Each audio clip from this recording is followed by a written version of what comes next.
بسم اللہ الرحمن الرحیم۔ یہ بڑی دلچسپ گفتگو میں نے سنی ہے جو فیاض محمود باجوہ اور عبداللہ عمر دورانی کے درمیان ٹیلی فون پر ہوئی ہے۔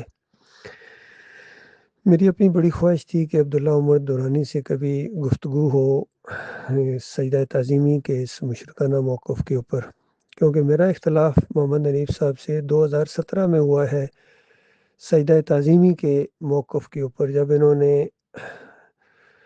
سجدہ تعظیمی کو اختیار کیا اور الزام لگایا دو انبیاء کے اوپر، یعقوب علیہ السلام کے اوپر اور یوسف علیہ السلام کے اوپر، کہ یعقوب علیہ السلام نے شکر گزاری کے طور پر یوسف علیہ السلام کے سامنے سجدہ تعظیمی کیا۔ یہ قرآن کے خلاف عقیدہ ہے۔ سورہ مریم 58 نمبر آیت میں اللہ تعالیٰ تمام انبیاء کی سنت کو بیان کرتا ہے کہ جب ان کے سامنے اللہ کی نشانی آتی ہے تو وہ اللہ کے سامنے سجدہ ریز ہو جاتے ہیں، اور وہاں یعقوب علیہ السلام کا نام ہے، تمام انبیاء کا بھی ذکر ہے۔ پھر یعقوب علیہ السلام کی اولاد میں سے جو انبیاء ہیں یعنی یوسف علیہ السلام، تو سب کی سنت بیان ہوئی ہے۔ سورہ آل عمران کے اندر بھی اصولی طور پر ایک بات بیان ہوئی ہے کہ کسی بشر کا یہ کام نہیں ہے کہ اللہ اس کو نبوت عطا فرمائے، حکمت اور دانائی عطا فرمائے اور اس کو نبی بنائے اللہ تعالیٰ، اور کتاب نازل کرے، اور پھر وہ لوگوں سے کہے کہ اللہ کی بجائے میرے بندے بن جاؤ۔ وہ کبھی یہ بات نہیں کر سکتا۔ یعنی میرے بندے کے اندر ساری چیزیں آ جاتی ہیں کہ مجھے پکارو، مجھے میری نظر و نیاز کرو، مجھے رکوع اور سجدے کرو، یہ کبھی ایک نبی نہیں کہہ سکتے۔ اور پھر مالک فرماتا ہے کیا وہ کفر کی تعلیم دیں گے جبکہ اس سے پہلے تو مومن ہو؟ کبھی نہیں ہو سکتے، بلکہ وہ تو یہ کہیں گے کہ اللہ والے بنو، یعنی ربانیین بنو، اللہ کو رکوع کرو، اللہ کو سجدے کرو، اللہ کو پکارو۔ یہ ساری چیزیں وہ تمام انبیاء کرتے رہے ہیں جس کا ذکر ہے قرآن کے اندر۔ لیکن یہ بات محمد حنیف صاحب کی سمجھ میں نہیں آئی۔ جب میں نے ان کو احساس بھی دلایا کہ دیکھو 17 نمبر عبداللہ کے اندر تو لغوی طور پر مانا گیا تھا کہ صرف کسی کی فضیلت کو تسلیم کرنے کے معنوں میں ہے، اور زور دیا گیا کہ رہا یہ معروف سجدہ جو گھٹنے ٹیک کے کیا جاتا ہے، یہ تو کسی شریعت میں بھی جائز نہیں رہا ہے، حرام ہے، ناجائز ہے، خارج از امکان ہے، یہ لکھا ہوا ہے۔ تو حنیف صاحب کہنے لگے کہ اب ہم اس میں امینڈمنٹ کریں گے، یعنی ساری وہ چیزیں جو تھی اب امینڈمنٹ کر کے اب سجدہ حقیقی بنا دیا انہوں نے، اور پھر نظم کے ڈنڈے سے اس کو منوایا۔ تو 7 مہینے ان کو سمجھاتے رہے، نہیں مانا، تو پھر اس کے بعد ان کے اوپر فتویٰ بھی لگا اور ان سے علیحدگی بھی اختیار ہوئی، سارا معاملہ ہوا۔ تو دیکھیے اصل مسئلہ یہ ہے، لیکن فیاض محمود صاحب نے عبداللہ عمر دورانی سے وہ گفتگو چھیڑی جو آن گراؤنڈ سب سے زیادہ اس کا علم یعنی اس سارے واقعات کا مجھے ہے، چونکہ میں وہاں ڈائری لکھتا تھا ہر ہفتے، 2 سال یہ مسئلہ چلتا رہا۔ عبداللہ عمر دورانی بھی اس میں کافی حد تک انوالو تھے، وہ کبھی کبھی آتے تھے وہاں ناظمین کی میٹنگ میں بھی، کبھی کبھی نہیں بھی آ سکتے تھے اپنی مصروفیت کی وجہ سے، لیکن تھے وہ اس معاملہ میں انوالو تھے، یعنی ان کو زیادہ علم ہے فیاض محمود باجوہ سے۔ فیاض صاحب کو تو کچھ بھی نہیں پتا اس معاملے میں، یہ تو یہاں پنجاب میں تھے، انہوں نے تو ساری وہ سنی سنائی باتیں رٹی ہوئی ہیں اور زور دے کے زبردستی وہ اپنا موقع بنوانا چاہتے ہیں۔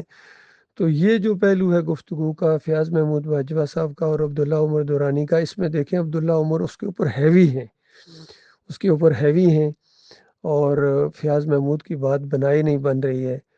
چلیں یہ دوبارہ انہوں نے بات مان لی، حالانکہ پہلے بھی میں نے ان کو کہا تھا کہ آپ تو زور دیتے تھے کہ ہمیں باغی کہیں، مرتد نہ کہیں، تو اس کا انہوں نے انکار کیا کہ میں نے کبھی یہ بات نہیں کی، لیکن ابھی وہ اپنا بات مان رہے ہیں کہ ٹھیک ہے باغی بنتا ہے، چلو باغی تو مانو۔ تو باغی کا فتویٰ ان کے اوپر بالکل بنتا تھا، اور ابھی تک وہ قائم ہے۔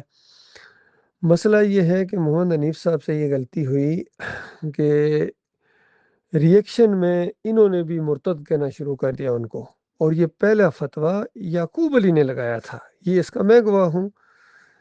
جس طرح عبداللہ عمر دورانی بھی کہہ رہے ہیں کہ پہل ان لوگوں نے کی تھی، اور بالکل صحیح بات ہے، انہوں نے پہل کی تھی۔ یہاں سارے معاملات چلتے تھے، بچل گوٹ میں جو انہوں نے نماز سے علیحدگی اختیار کی اور ایک ہنگامہ برپا کر دیا، وہ بھی کھلی بغاوت ہے۔ اور اس کے بعد جب انہوں نے علیحدہ اپنی دعوت اللہ وغیرہ کرنا شروع کر دی، پروگرام کرنے شروع کر دیے، تو لوگوں نے ان سے سوال کیے کہ اب محمد حنیف کے بارے میں کیا موقف ہے؟ تو وہ بالکل طاغوت کہتے تھے۔ تو بتاؤ یہ فتویٰ ہے یا نہیں ہے؟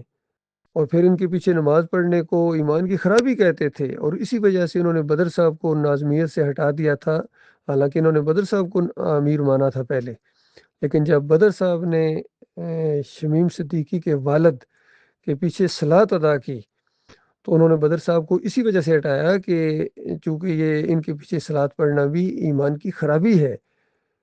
تو اس طریقے سے یہ یعقوب علی کے فتوے آ رہے تھے، لوگ پہنچا رہے تھے باتیں، تو سارے معاملات ہونے کے بعد پھر یہ ریئیکشن کے اوپر ان کے اوپر یہ فتویٰ لگایا تھا۔ تو اس معاملے میں فیاض محمود صاحب کا جو معلومات ہیں وہ کمزور ہیں، ان کو نہیں معلوم ہے، ویسے زبردستی اب زور دے رہے ہیں۔ اب دیکھیے جب جیسا ہی گفتگو سیدہ تعظیمی کی طرف آئی تو عبداللہ عمر دورانی ڈھیلے پڑ گئے۔ ان کا وہ باڈی لینگویج جو انداز ہوتا ہے گفتگو کا، اس میں وہ انتہائی نروس ہو گئے، تو یہاں فیاض محمود ہیوی ہو گئے ان کے اوپر۔ تو دیکھا اصل مرض کہاں ہے، جب تک اس اصل مرض کو ڈائیگنوز نہیں کیا جائے گا کوئی مسئلہ حل نہیں ہو سکتا ہے۔ جس انداز سے فیاض صاحب باتیں کرنا چاہ رہے ہیں، سر مسئلہ حل نہیں ہوتا ہے۔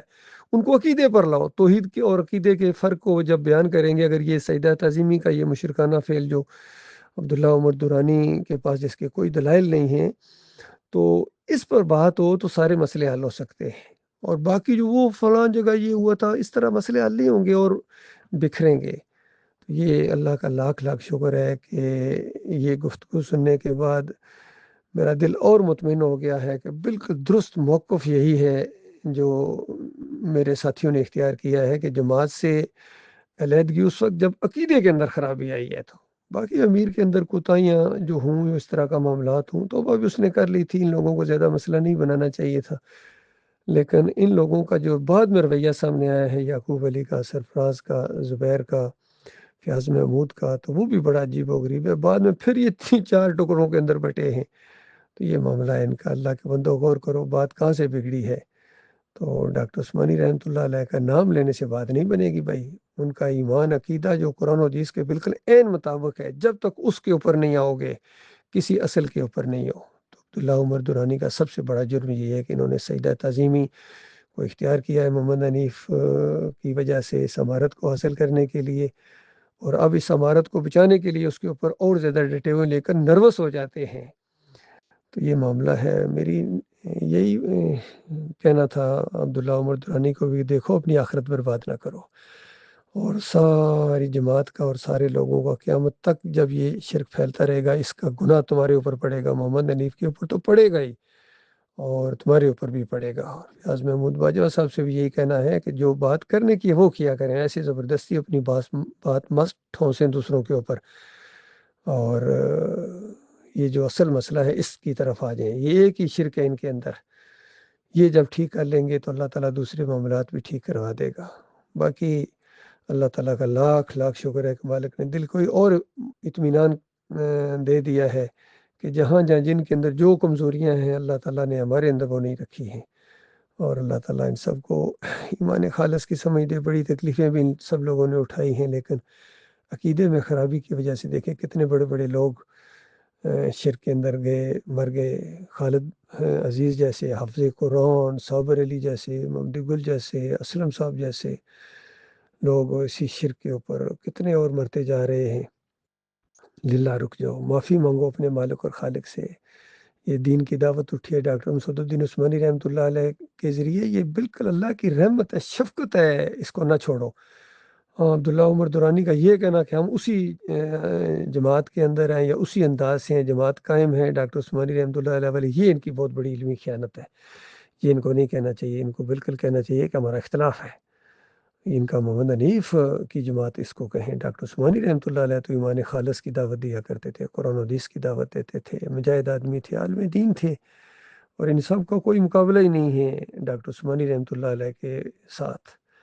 اور پھر آگے جا کے دیکھیے کتنے ڈاکٹر صاحب کے بیانات ہیں جس میں فتوے ہیں، زبردست قسم کے دلائل کے ساتھ ہیں، حتیٰ کہ یہ جو سوشل میڈیا کے ذریعے ایمان اور اسلام کے لیے ویڈیوز کا استعمال، اس کو بھی ڈاکٹر صاحب جائز قرار دیتے ہیں، اور کہتے ہیں کسی حدیث کا انکار نہیں ہوتا ہے۔ شروع میں فیاض محمود باجوہ نے اس کا اختلاف کیا تھا، برائی کہنا شروع ہو گئے تھے، بعد میں اس سے رجوع کر لیا، اچھی بات ہے۔ تو لہٰذا عبداللہ عمر صاحب کو بھی عقیدے کی معاملے میں رجوع کرنا چاہیے ایمان خالص کی طرف۔ اللہ تعالیٰ غور و فکر کرنے کی توفیق عطا فرمائے۔